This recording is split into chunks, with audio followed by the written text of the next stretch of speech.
So that song, it's only the first two lines, the first verse, that is from Lord Chaitanya. And then Narottam Das Thakur added all the rest. So the first are names of Krishna. And then Gopal, Govindaram, Sri Madhusudan, Giri, Hari Gopinatha, Madano Mahan. That's Vrindavan, just there. And then Sri Chaitanya, Nityananda, Sri Advaita, Sita. It's interesting that Advaita is defined by his wife in this bhajan. It's also the Mula mantra for worshipping Lord Nityananda on the altar when the pujari is offering to Lord Nityananda. Klim Deva Janavi Vallabhaya Namaha. It's offered, his name is, he's defined by his wife, Janava Devi. I just throw that out as interesting little thing. So Sri Chaitanya Nityananda Sri Advaita Sita. So that's the basis of it all. And then Hari Guru Vaishnava Bhagavata Gita. Just that line. That's everything for us. Hari, Krishna. Guru, Vaishnava, the association of devotees. Bhagavata, the Srimad Bhagavatam, and the Gita. So he's just in words, he's encapsulating so much of who we are and what is the basis of our thinking and our expression of and our practice of God consciousness. And the whole practice is in that line. Hari Guru Vaishnava Bhagavata Gita. Where do we get our information from? It's from the Srimad Bhagavatam and the Bhagavad Gita. That's the basis of the thinking behind all of this. How do we practice it? It's through the association of devotees and with the help of a guru. And then where is it aimed? It's aimed at Krishna. Hari Guru Vaishnava Bhagavata Gita. If you ever forget who you are, just there you go. And then the next verse is the six Goswamis of Vrindavan. And the six Goswamis of Vrindavan are so important to him and to all of us because they did something very extraordinary. These very intelligent, very intellectual people ended up in Vrindavan. They spoke many languages. They associated with many different types of people in Vrindavan. There were many different groups in Vrindavan, many different sadhus and spiritual people, and they associated with them all. And you look at Sri Rupa Goswami's Padyavali, so it's hundreds and hundreds of shlokas in glorification of Krishna, but he's stringing together shlokas he's taken from all over the place, and he's taken it from people that he's meeting in Vrindavan, from the Radhavallabha Sampradaya, from the Pushti Marg Sampradaya, from all these people. They all shared, there was no sectarianism among them, and he just takes all their verses, strings them together and makes them beautiful, and everyone thinks, yeah, he's the man. So these were very intelligent, very far-seeing, and very literate people, which meant they wrote a lot. And it's because of their writing that we have the basis of our thinking. So Narottam Das Thakur is honoring that. It's very rare to get so many sadhus in one place that are so intellectually inclined. Because you don't have to be intellectual to be a sadhu, as we well know. How many people speak Bengali, how many people speak Sanskrit here, etc. That's how many intellectuals we have here. So these were actually very learned people. So Rupa Goswami, where does he get rasa theory from? We hear about the rasas and all that. Rasa theory is from Indian literary criticism, a child called, written down by Bharati in the 13th century.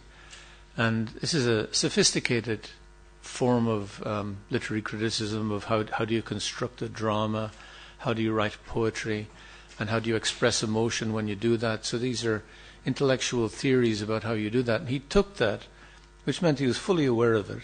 This is highly scholarly stuff. You want to do literary criticism, you go to a university to study it. And he took it and he repurposed it as theology, as how to understand God. And he did it so intelligently and in a sense so lightly that we trips off our tongue. So these are very intelligent people.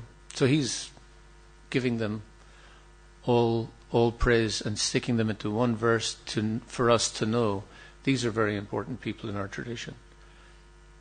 To have such wisdom. And then there are 10 verses actually in Narottam Das's bhajan. We very, very rarely sing all 10, and today is no exception. So who was Narottam Das Thakur, we may ask, and we know something about him. He was born in 1520. So 1520 is early times in our tradition. Born in Keturi. Keturi is in Bengal, but it's now in Bangladesh. He was born into a Kayastha family. Does anyone know what a Kayastha is? Yeah? Kshatriya. Actually, a Kayastha isn't a Kshatriya. Interestingly, in Bengal, there weren't really Kshatriyas. The Kayasthas took the role of Kshatriyas, but they weren't Kshatriyas. So they're a unique Bengali caste. But they're not Brahmins, is the important thing for our story today. And so he was born into a non-Brahmin family, the Datta family. His father was a zamindar, which meant a landowner. He's often when you read descriptions of him, his father is often described as a king. That's a little generous. He was a landowner and he was a very influential person, but you wouldn't necessarily say a king. Narottam Das Thakur himself and Shyamananda and Srinivas travelled to Vrindavan to meet with Lord Chaitanya, but Lord Chaitanya had left. And they wanted to meet with Rupa and Sanatan, and they had left. So they met with Jiva Goswami and studied under Jiva Goswami. Narottam Das Thakur, as Jiva Goswami wasn't taking disciples, he took initiation from Lokanath Maharaj.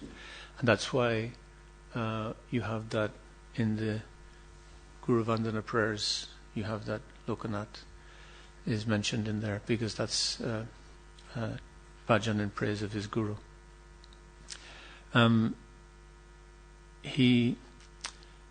They were asked by Jiva Goswami to take the literature of the Goswamis to Bengal and Orissa. And we know the interesting story of them going and being hijacked in Bihar and all that, but eventually they got there.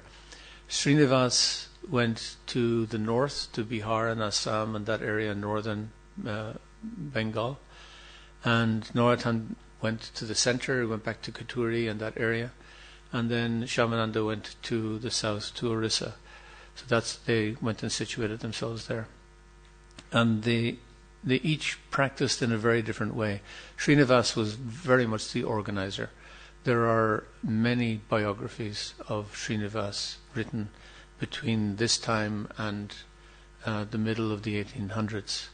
And there aren't so many of Narottam, but in a sense Narottam has had a longer life in that we're still chanting his bhajans. His bhajans are still popular. In Bengal, I went to a High Commission event, the Indian High Commission, and it was just something I had to go to. You get caught up in these things. And it was in the High Commissioner's residence, and it was a Bengali singer, and she was being feted and everything. I didn't know about him. I'm not very culturally aware, I'm afraid. And it got to the stage where the drinks were being given out and everything. I was like, oh, okay. I'm from Ireland. I know what happens next. So I decided to exit. And but as I exited, the singer saw me and knew I was a devotee. And she came over. I was standing in the hallway. And because she came over to me, the whole room ended up in the hallway. And she just wanted to sing me one song. Hare Hare Nama Krishna. And this is so popular still to this day. And she knew that this was exactly the song that I would like. She's a professional. She knows her business. So, and it was very sweet, standing in a hallway full of people with, champagne in their hands, singing Hare Hare Nama Krishna. And all of them trying to sing along. Narottam Das Thakur arranged the famous Kaituri festival where he lived. It was a mahotsava. I've personally always been inspired by this festival, and I've tried to replicate it in many things. It was the first time there was a real get-together of all the devotees all over India. And this was northern India mainly, and mainly Braj and Bengal and Orissa. But everyone came to this festival. So he was highly regarded by everybody. Janavi Ma came. She was the guest of honor. Srinivas was the head priest for the occasion. And there's so many stories told about this festival. It's still discussed in Vaishnav lore. And it was the first Gaur Purnim. Up to that point, Gaur Purnim wasn't a festival. It became a festival because of this and Narottam Das Thakur.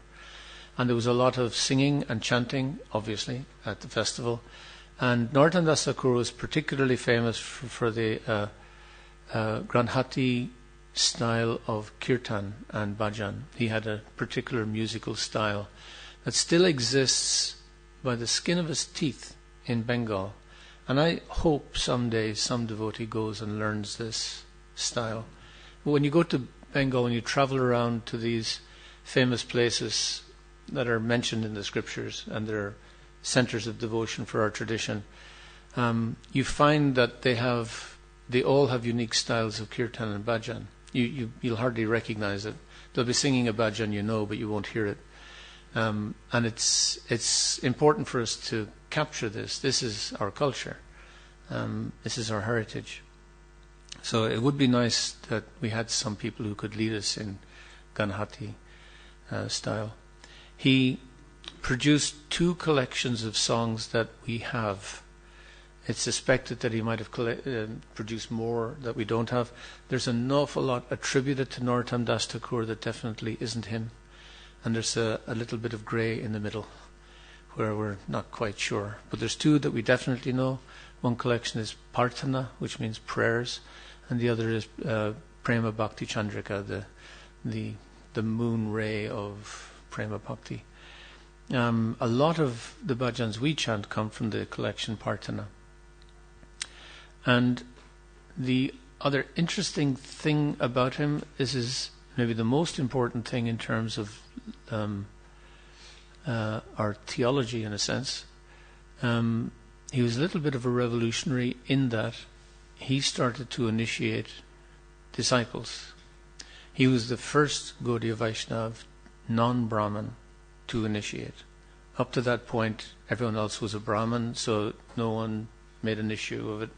But he was a non-Brahmin initiating, and that became a thing. It became a thing among society at large, but it became a thing even among the Gaudiyas, because it just hadn't been done before. So when you do something that hasn't been done before, everyone gets a little bit anxious, and we all just kind of, woo. But further than that, he initiated Brahmins. And that was a real no-no, and that had a terrible reaction. And he actually disappeared. He withdrew from public life. Didn't want to be involved. It's very interesting how devotees react to politics. They don't. They just disappear. It shows the quality of the person. He didn't stand up on a soapbox and say, "What do I want? When do I want it?" and all that. He just withdrew. And his disciples took, I think, 2 years to convince him to come back again. And they kind of protected him. And one of the stories of how they protected him, a Brahmin delegation was sent. He had withdrawn by this stage. No one really knew that. He just withdrew.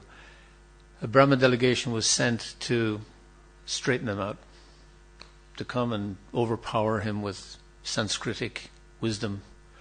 So they arrived in Kituri, the village, and but his disciples knew they were coming, and all the Brahminically trained disciples, they went into the marketplace and dressed up as market traders. And when they came into the town, they went to the market, and all the market traders were all shouting across at each other in Sanskrit. and making jokes in Sanskrit with allusions to the Upanishads and the Vedas and laughing, ha ha ha. And these Brahmins came in and were going, wow, if even the market traders know Sanskrit to that level, they can just joke and have a good time with it. This isn't going to work, is it? So they withdrew. So his disciples protected him. But it's very important for our tradition that he did what he did. And that he took, for us, we just have this history. Lord Chaitanya was not sectarian. He initiated anyone and everyone. And we think, oh, that's just how it is. But in reality, how this works is different, because we all have our prejudices. And we think, those Brahmins with their prejudices. But we still have these prejudices. When I first went to Poland, and I went to the temple in Warsaw, I found out that the Brahmin devotees in the temple, the second initiates, didn't do any cleaning. That it was the other devotees did cleaning because they were lower caste. Now, on one level I understand that, but it's a very strange level to be on if you're a devotee. It's a very strange headspace. I understand how we all want to feel important and give ourselves airs and graces and elevate ourselves and have a theology that will help us do it. But it's not our practice. Everyone, you're living in a temple. This is Krishna's house. Everyone cleans. We take it as a great honor that we're allowed to live in this house and clean for Krishna. The first thing you learn when you come into a temple is, here's a broom, clean the floor, it will clean your heart. The first thing we learn. So, and that doesn't stop. We never become elevated beyond that position of being a servant of Krishna. That's our identity. The Brahman thing is kam si kam sa. Neither here nor there. So we're not so interested. But Narottam Das Thakur practiced this. And he did it without any guile. It wasn't a political act. He was just following the teachings that he had learned from Jiva Goswami. So someone approached him for initiation, and he gave them initiation. He didn't care who they were. He was just looking at the sincerity in their heart. Did they really want to have that relationship with Krishna? To give everything up, to give up their status, and just forget about that, walk away from it. To be the person that they wanted to be, which was a devotee of Krishna, and it was not in consideration of reputation, and not in consideration of status, and not in consideration of gender or nationality or religion. These weren't issues. That's the basis on which anyone gives initiation. That's the basis on which he did it, but he was the first person who did it. And we still have these issues, as I say. If we look at the position of women in ISKCON and Gaudiya Vaishnavism in general, Janavi Ma was the principal person at the Kaituri festival. She initiated people. And there are other examples of ladies who initiated people, because it's our tradition. In the Nectar of Instruction it said it's an offense to consider someone some devotee because of their birth. That includes gender. That's very simply our philosophy and our theology. That's our connection with God. Does everyone have a capacity to connect with God? Yes. The dog who came with Shivananda Sena, and Shivananda Sena kept on feeding this dog because he came and looking for food, and the other devotees were saying, it's a dog, we don't keep dogs, come on, it's just a dog, leave it, let it go. Somehow Shivananda Sena just couldn't let it go, it kept on coming, so I kept on feeding it. And then the dog disappeared when they got to Orissa. So they came before Lord Chaitanya, and there was the dog sitting at Lord Chaitanya's feet. And Lord Chaitanya feeding him, giving him mercy. Everyone chanting with the dog. Because the dog is also a spirit soul, a servant of Krishna, eternally. Happens to be in a dog's body. Drives a Skoda. What can we do? Just because they're not in a Rolls Royce doesn't mean we look down on them. But the fact is we do. And that's our difficulty in understanding as someone like Narottam Das Thakur.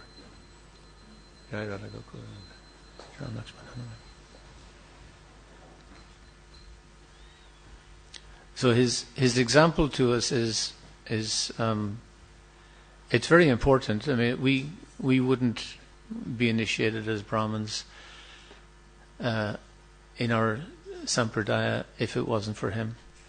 That came from Bhaktisiddhanta Saraswati Thakur. Before Bhaktisiddhanta, devotees weren't initiated as Brahmins; they were just given initiation, Vaishnava initiation, with all the mantras that you're given. And he added the Gayatri mantra to it, the Brahminical initiation.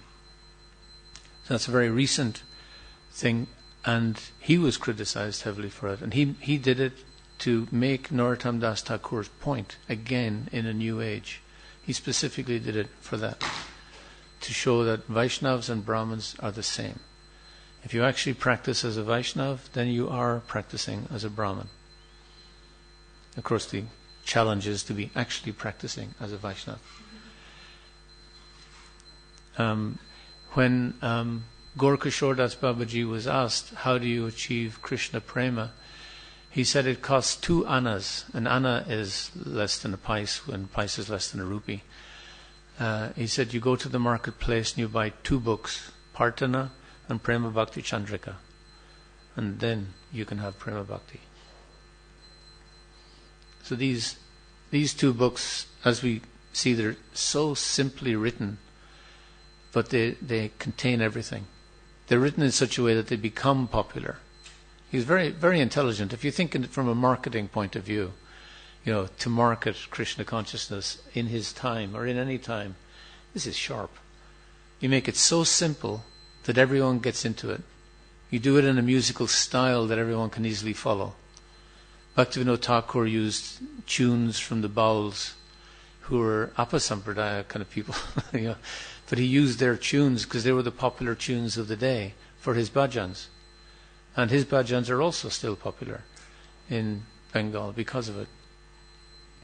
These are very intelligent people, but their message was presented so succinctly, so simply, and we can't present something simply unless we've digested it fully. I'm sure you've noticed that. When someone comes and asks you a simple question and you start talking, an hour later you're still talking. It means you haven't really thought it through and you're just talking.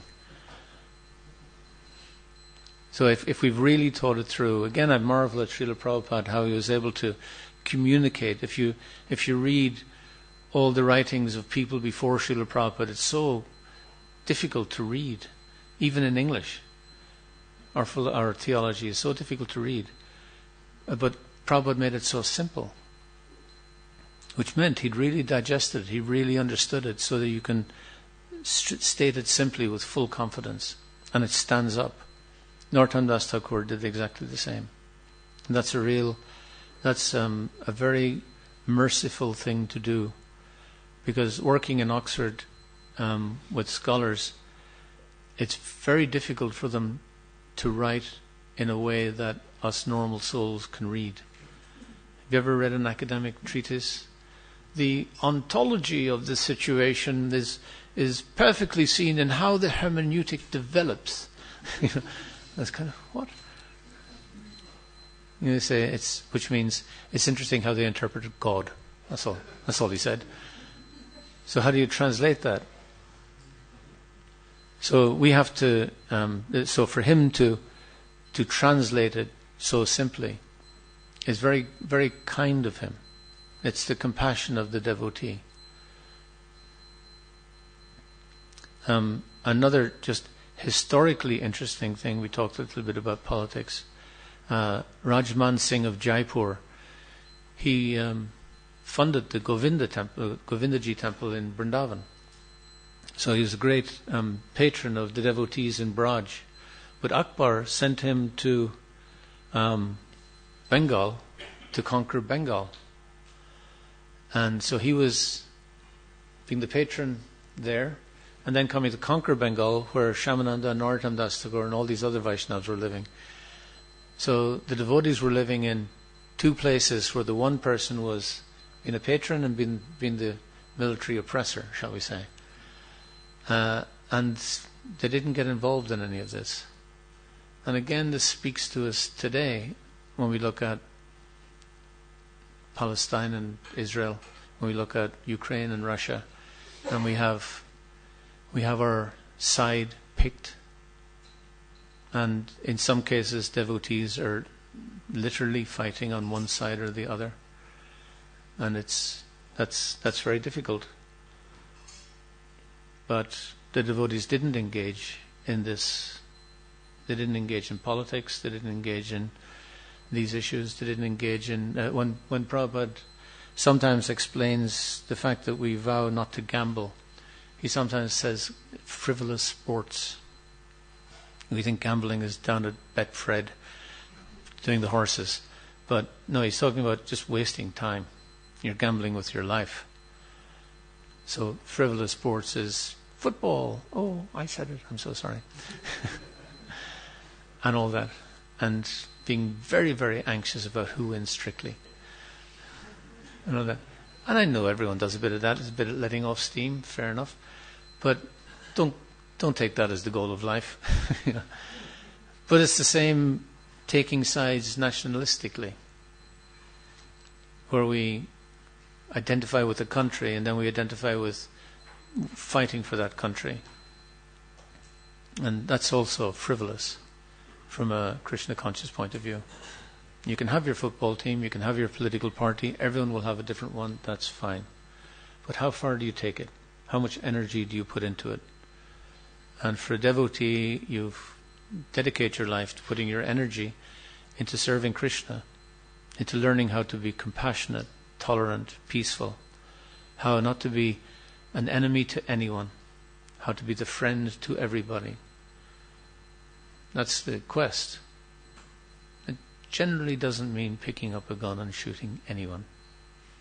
You actually retreat from thinking like that.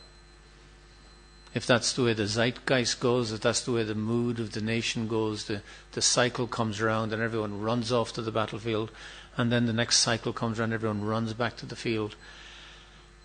You don't get involved in these movements. You focus on what are the big issues. The big issue is Radha Krishna. Always the big issue. And that's what Narottam Das Thakur focuses on.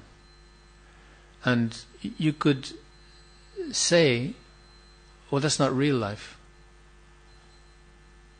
And you could definitely say it. Doesn't mean it's true because you said it. But Narottam Das Thakur is saying something else. He's saying, no, this is real life. Everything else is an illusion. And that's very difficult for us to comprehend. Prabhupada was once on an airplane and a hostess gave him a Time magazine to read, and Prabhupada flicked through it and he said to the devotee beside him, he said, devotees shouldn't read this. And he said, the devotee said, why? And he said, because it makes the material world look like it's real. And we read so much media online, and we watch so many cat videos and people falling over bricks and all the things that we watch. And we take this as real life in some way, that this is how the world actually works. And the proposal is that this is not actually how the world works. The world works differently. And with that, maybe we should look at... Yes, I'd like to look at Lalasamai. This is also from Partana. Lalasamai, I'll just read what Srila Prabhupada says about this bhajan. He says, so Narottam Das Thakur is giving us the direction how one can reach the highest perfectional stage of associating with Radha and Krishna. The first thing is one should be very much attached to to Sri Chaitanya Mahaprabhu. That will lead us. Because he came to deliver the understanding of Krishna consciousness, therefore, one should first of all surrender to Sri Chaitanya Mahaprabhu. By surrendering to Sri Chaitanya Mahaprabhu, Nityananda Prabhu will be pleased, and by his pleasing, we shall be freed from all material desires. And when material desires are no more, then we shall be able to enter Vrindavan. And after entering Vrindavan, when we are eager to serve the 6 Goswamis, then we can reach the platform to understand the pastimes of Radha and Krishna. Confirmed. So, this is a very beautiful bhajan. I remember as a very young devotee, I heard Prabhupada chanting this bhajan. I didn't know the bhajan at all, but it was chanted with such feeling. It really struck my heart. I had to find out, what is this bhajan? And again, it's very simple.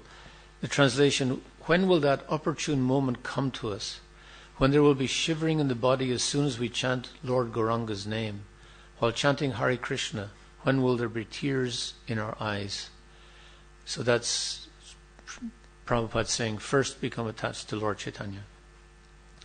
And then Nityananda. When will I obtain the mercy of Lord Nityananda Chandra? When by his mercy will the desire for material enjoyment become very insignificant? Ar Kobinita Chand, Korna Koibe. It's just, when will, by Lord Nityananda's mercy, so first I attach myself to Lord Chaitanya, I take that seriously, I take chanting seriously, I understand that. And then Lord Nityananda sees us and goes, oh, and he clears the way. He clears our heart of material desire. It's by his mercy that the desire for material enjoyment becomes very insignificant. When will the mind be completely purified, being freed from material activities and desires? Then I shall be able to understand Vrindavan and the conjugal love of Radha and Krishna, and then my spiritual life will be successful. And as Prabhupada, you say we can't buy a ticket to Vrindavan. Well, I actually have bought tickets to Vrindavan, but he meant you can't land in Vrindavan and be in Vrindavan unless we have this mercy of Lord Chaitanya and Lord Nityananda. Unless our heart is somehow purified, then Vrindavan doesn't become obvious. And I think everyone who has been to Vrindavan has had an experience of Vrindavan other than the traffic and the people and the noise and the pigs and all the sewage. So if you've broken through all that, then you've been in Vrindavan. And that's what he's talking about. When shall I be very much eager to study the books left by the 6 Goswamis, headed by Srila Rupa Goswami and Srila Raghunath Das Goswami? By their instruction, I shall be able to properly understand the loving affairs of Radha and Krishna. So in these 2 verses he's saying that's what he wants to understand. He wants to understand Radha and Krishna. He wants to be part of their pastimes. He wants to be part of their love, the atmosphere of Radha and Krishna. That's what he's become attached to. So it's interesting. When shall I be eager to study the books left by the 6 Goswamis? When shall we be eager? Anyone got an answer? They're difficult books to study, aren't they? And you have to study them with other people. It's very difficult to, you study it by yourself and you're scratching your head. Well, what does he mean by that? It's always good to have someone to study with and to discuss it, and it percolates. But Krishna manifests in that Sangha. The meaning manifests in that Sangha. So the Vaishnava Sangha, Hari Guru Vaishnava, the Sangha is so important. We can't do these things by ourselves. We're totally dependent. We're always dependent on Krishna. The whole world is, the whole universe, the cosmic manifestation. What to speak of us little peons. But we're also dependent on each other. And we have to understand that dependence. And if we're trying to be something special in the world, we're declaring our independence from God, not our dependence on God. We're declaring our independence from others, who are lesser beings and mortals. We're declaring our independence from our Sangha, from our family. And in actual fact, to understand our dependence helps us be independent. It helps us understand who we are and our place. And then we can perform in the world with the whole heart, our whole self. But by trying to be independent, we pit ourselves against the world and everyone in the world. It's exactly the wrong direction to go. By learning how to be dependent, we relax into ourselves. We relax into Krishna's arms. Then anything is possible. There is nothing impossible for Krishna. Prabhupada came here at the age of 70. It's difficult for you to imagine if you're young. I'm getting older. And as the bones start to creak and the heart starts to go and all the different things that come upon you, and tinnitus I have now, and I've got a frozen shoulder for the last year, and it takes 2 years to get rid of. What can you do? 2 teeth out in the last year. Just read the Bhagavatam. It's all there, and now it's all here. And I'm not 70 yet. And Prabhupada started his mission at 70. I'm slowing down. It's like, what's not possible? How did he think it was possible? Because nothing's impossible for Krishna. That's how he thought. It's eminently possible because Krishna wants it to happen. And the fact that it's a 70-year-old who's going to make it happen to him, that's not an issue at all. That's just Krishna's arrangement.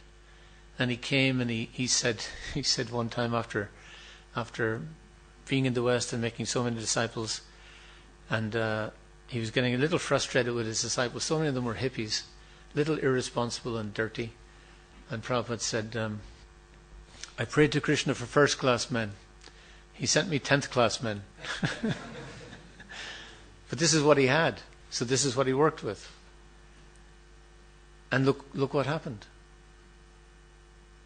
From a few temples to hundreds of temples, from a few devotees to hundreds of thousands of devotees. What's not possible? By declaring our dependence on Krishna, declaring our dependence on each other, acting in that way. That's where humility comes. Humility means to be honest enough to understand we can't do it by ourselves. And he's saying, well, we have to study the books of the Goswamis. I have to take Lord Chaitanya seriously. Then I'll get the mercy of Lord Nityananda. I'm dependent on him so that my material desires abate. And then I can begin to understand Vrindavan. Then I can start to study the books of the Goswamis and actually begin to understand them. My only aspiration is to attain the lotus feet of the 6 Goswamis headed by Srila Rupa and Sri Raghunath Das Goswami. Narottam Das Thakur constantly prays to attain their lotus feet. So this is his Sangha, these are his gurus. And how does he feel about them? Yenila Premadana. That's how he feels about them. When they start to die as he gets older, because he lived to an old age, but everyone he knew died. When you get older, everyone you know dies. If someone's in their 90s, nearly everyone they knew is dead. And a lot of their children are dead. It's you really are alone. All the intimate relationships are gone. There's all these young people around you shouting in your ear because they're quite convinced you're really deaf. And they talk very slowly as if you're an idiot. That's kind of what you're left with. So he was left without his friends, and he was lamenting his association because he was dependent on them. He wasn't afraid to lament. He wasn't afraid to declare his dependence, to help us understand that this is normal and natural. These relationships are important. And the emotional relationships of a Vaishnava Sangha feed our emotions in a different way. It's a different taste of emotion. And by that taste, we give up the lower taste of other emotions. We get very attached in our teenage years to emotional drama. Everything's a drama. You ever notice with teenagers? They're sitting and all of a sudden they start talking very loudly and everyone goes... And everyone starts to screech and roar because they've never done that before. They've never had relationships with people before where they talk like that. But a lot of these emotional relationships are based on base emotions. They're not very elevated. They're a lot about gossip, a lot about talking about other people behind their back. And in that way you elevate yourself by showing how much you know about others. Have you heard about her? Oh my God. Like, you know. And it's normal for teenagers. It's natural. It's not an issue. But we have to grow up. And spiritually, we also have to grow up in terms of our Sangha. We have to grow up emotionally and mature emotionally. Because otherwise, what kind of emotions are we going to have in the spiritual world? What kind of relationships are we going to have? He's talking about Radha and Krishna. If we read the bhajans from the Prema Bhakti Chandrika, I recommend that you do, please. How does he relate to Radha and Krishna? And it's so loving, it's so beautiful. And the last thing you want in the spiritual world is to meet some gopi who comes up to you and say, would you look at her? Look at what she's wearing. Oh my God, Krishna's not going to be pleased. We don't want that. So how do we train ourselves away from all that to qualify ourselves, to be able to have a proper relationship with devotees while we're here, so that we're showing Krishna that we want this relationship, we're preparing for this relationship. This whole life is a preparation so that we can come in front of Radha Gokulananda with a big smile on our face and put a big smile on their faces. We can come with a heart and a half, no guilt, no shame, no worry in our head. Just stand before them in darshan, looking at them, loving them. Don't even have a prayer. We don't have anything to ask from them. They just look so beautiful. All we can say is, oh, he looks so beautiful. That's all that's necessary. And they're pleased. I was in Nandagram in Braj just a few weeks ago, and there was this Brijbasi. It's always lovely to hear the Brijbasis, the things they say. They're always talking about Krishna, especially in the rural areas. So this Brijbasi was saying, he said, I never know what will please Krishna. I never know. I can go in front of him and chant all the prayers, and the deity is looking at me. And I can go and I can dance, and he's just looking at me. And then I go off and I do some rascal thing, and I go in front of the deity, and I feel so ashamed. His big smile. We never know what's going to please Krishna, because Krishna is pleased because he's pleased. And we can't orchestrate it. We do our best. Oh, I'm chanting so nicely. Oh, I'm doing this and I'm doing that, and I'm following all these rules and regulations like tick box, tick box, tick box. But where's our heart? Where are our emotions? How have we developed them? How have we developed our relationships? Are we even conscious about our relationships, about our impact on others? Are we kind to people? Do we even think about it? This is all Narottam Das Thakur thinks about. And then one of Prabhupada's favorite bhajans, Hari Hari Bipale Janma Goino. He says, O Lord Hari, I have spent my life uselessly, having obtained a human birth, and having not worshipped Radha and Krishna, I have knowingly drunk poison. The treasure of divine love in Gokul Vrindavan has descended as the congregational chanting of Lord Hari's holy names. So in the congregational chanting is the divine love of Gokul Vrindavan. That's fantastic. Why did my attraction for the chanting never come about? Day and night my heart burns from the fire of the poison of worldliness, and I have not taken the means to relieve it. Can you find yourself here? He makes it so easy for us to understand and to want to have the chanting. Because he says, here I am, here's the chanting. It's obvious. Lord Krishna, who is the son of the king of Raj, became the son of Sachi, Lord Chaitanya, and Balaram became Nitai. The holy name delivered all those souls who were lowly and wretched. The two sinners, Jagai and Madai, are evidence of this. O Lord Krishna, son of Nanda, accompanied by the daughter of Rishabhanu, Radha, please be merciful to me now. Narottam Das Thakur says, O Lord, please do not push me away from your reddish lotus feet, for who is my beloved except for you. So he's obviously already totally in love, but doesn't want to be pushed away because of his worldliness. That's us, except for the love bit. So anyway, they're just some words about Srila Narottam Das Thakur and his wonderful, unmatched contribution to our tradition, and how much we encounter him every day by singing his bhajans, how indebted we are. Our understanding of Krishna is because of him.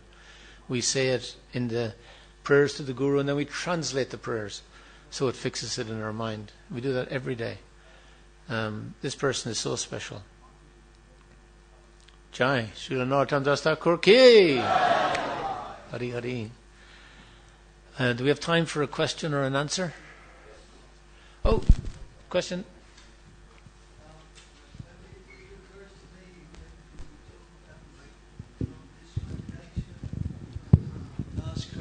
Oh yeah. So it occurs to me that when you talk about this non-discrimination, caste, creed, species, whatever, it reminds me of a very nice verses in the Bhagavad Gita, 434 and 435. If I can get there. Sorry, a bit slow on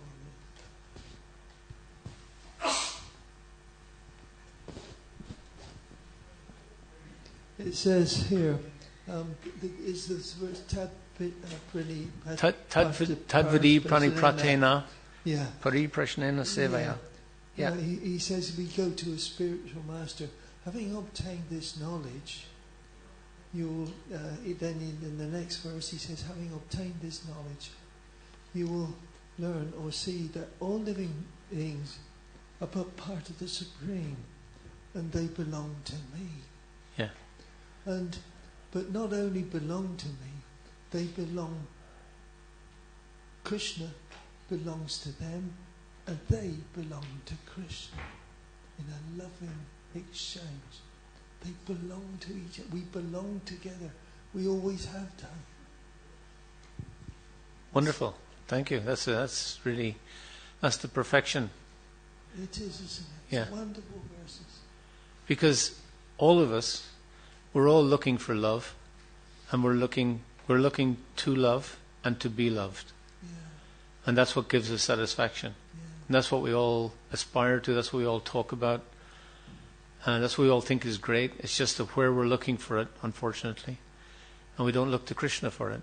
So you've hit the nail on the head perfectly. It's a lovely verse. Because Krishna, again, the Bhagavad Gita at the very beginning, Krishna says to Arjuna, you were never born, you will never die. So Krishna's eternal, Arjuna's eternal, we're eternal. We all have an eternal relationship with Krishna. What kind of love do we want? We want a love that doesn't end. But everywhere we look for love, it's in a place where it's going to end. So I was married for 28 years and my wife died. Well, that wasn't the program. It's supposed to be eternal, isn't it? You get married for eternity. I will love you for eternity. We will be together forever. You know, I didn't get down on my hands and knees with a ring and say, I will love you for 28 years. But that's reality. That's the reality of the love in this world. That's not the love we're looking for. That's not the satisfactory love. So when that love is taken away, people go, oh! Big trauma. And some people jack in the idea of God. God took her away. Oh. So I went to Vrindavan with her ashes, gave her ashes to the Yamuna. Then a week later, I was still in Vrindavan, went back to the Yamuna and I prayed. And I was just thanking Krishna that I could give her to him. And it suddenly struck me. What an idiot I am. I wasn't giving her to him. She was his. Yeah. She was always his. He gave her to me as a loan. I had to give the loan back because that's how loans work. But she was his. Where did I get the idea she was mine? From the idea of material love. You want to possess. You need to possess. In that idea of love, you have to possess. You have to say those words of eternity. I will love you forever. But in the material context, that's just nonsense. It's not how the world works. But in the spiritual context, that's perfection. It's exactly as you've said it. So we have to find who is the person who will love us forever. Who will love us regardless of how stupid we are. And even in this world, if you love someone, you still have to negotiate the stupid. You know, if you're in a marriage or in a friendship with someone, if someone is being stupid, you have to, there are certain times when you just have to say, oh, for God's sake, you're just being stupid now. My wife used to look at me and say, you're not going out dressed like that, are you? My stupid way of dressing was a bad reflection on her. So who will love us regardless of all the stupid things we're bound to do? And that's Krishna. And who can we love with our whole heart? Who can we trust fully? Krishna. So thank you. That's really wonderful. You're the man. Just take this lady here and then yourself. Hare Krishna. Yesterday we saw a video of a theater show stage at the manor, and it very funny. It was beautiful and touched on many important points, including religious fanaticism. I believe it is an important topic that needs to be addressed to open many hearts. Many people are tired of religion and are waiting for something that will open their hearts. How do you think we can address this topic in Hare Krishna movement? And I have another question. Yeah, mightn't get to the other question. So the topic of religion. Yeah, fanaticism. Is it what? Fanaticism, religious fanaticism. Fanaticism. Yeah. Excuse me for my English. That's okay. I'm also not English, but it is. It is a common language. What can we do? What can we do? Fanaticism. Fanaticism is normal and natural for many people. It's just it's a stage of development of faith called Kanishta. So when you're a Kanishta, when you haven't read the scriptures, you haven't studied them, you don't know very much, then you come and you join the temple and you're ecstatically involved and you have someone who's told you it's all right and you believe them and you dress up in a certain way and everything and you come in front of the deities and you have your understanding. But the person beside you doesn't have your understanding because your understanding is generally better than everybody else's. And because you don't know very much, when you meet someone of another religion, which is actually the person standing beside you, because we're all worshipping Krishna in our unique way. So every single person we meet is a person from another religion. So you just consider yourself better, and you have to be better, otherwise your faith is compromised. You feel under threat. So if you feel under threat, what do? We attack. So if someone comes and says, "It's very interesting what you say. Oh, what do you think about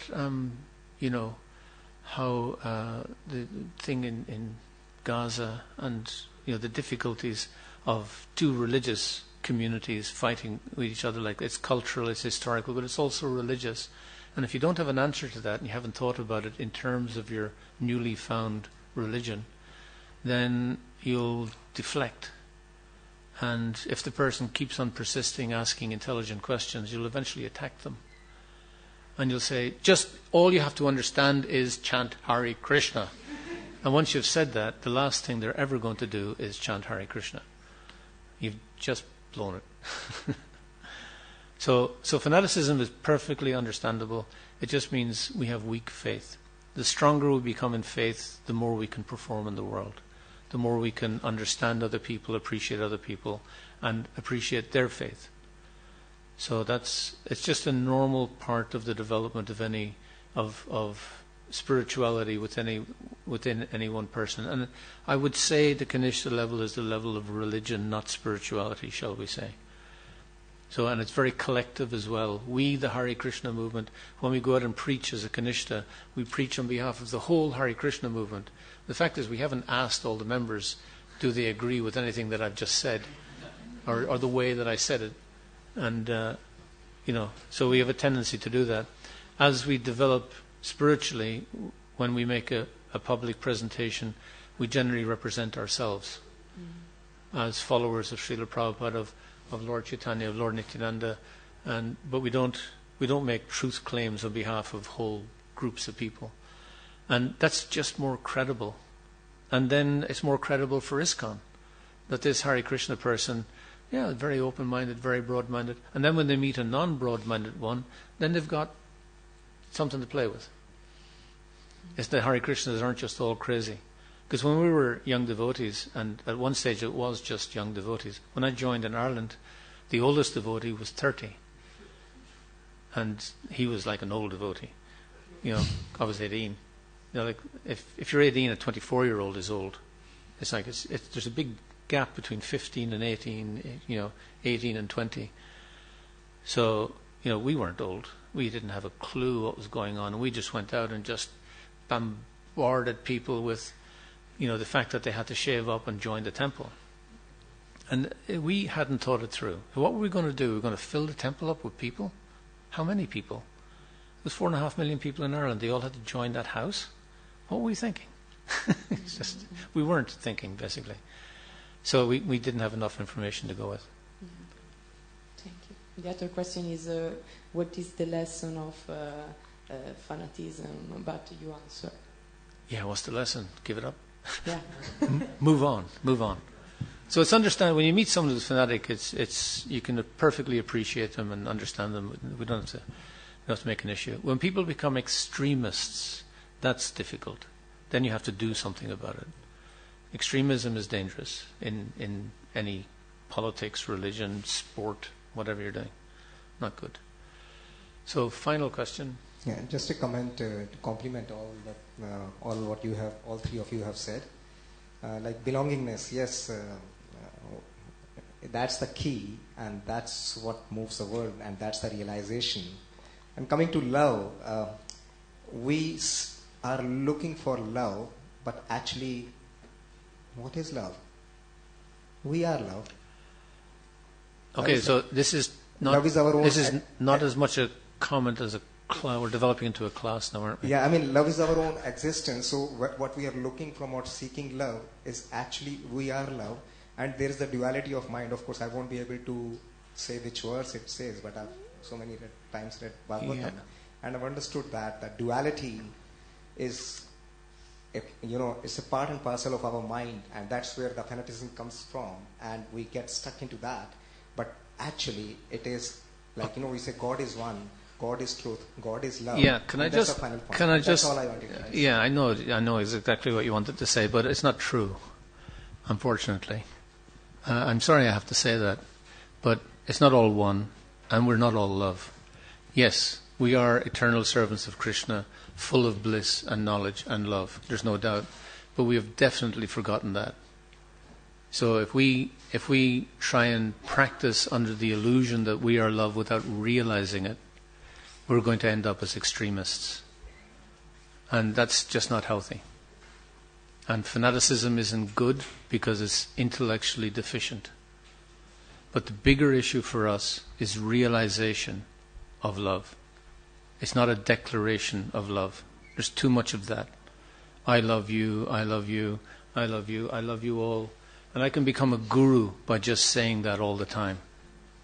Because people need love so much. If I sit here cross-legged, twiddling a rose, and just say, I love you, come, I will love you, come, I will love you, here's my book. I understand, but you have to understand as well what I'm trying to say. That declarations of love mean nothing without action. The whole idea of bhakti is Prabhupada and other acharyas have defined it as devotional service. That means it's a verb, it's action, it's something we do. So we don't ever say, I am love. It's action.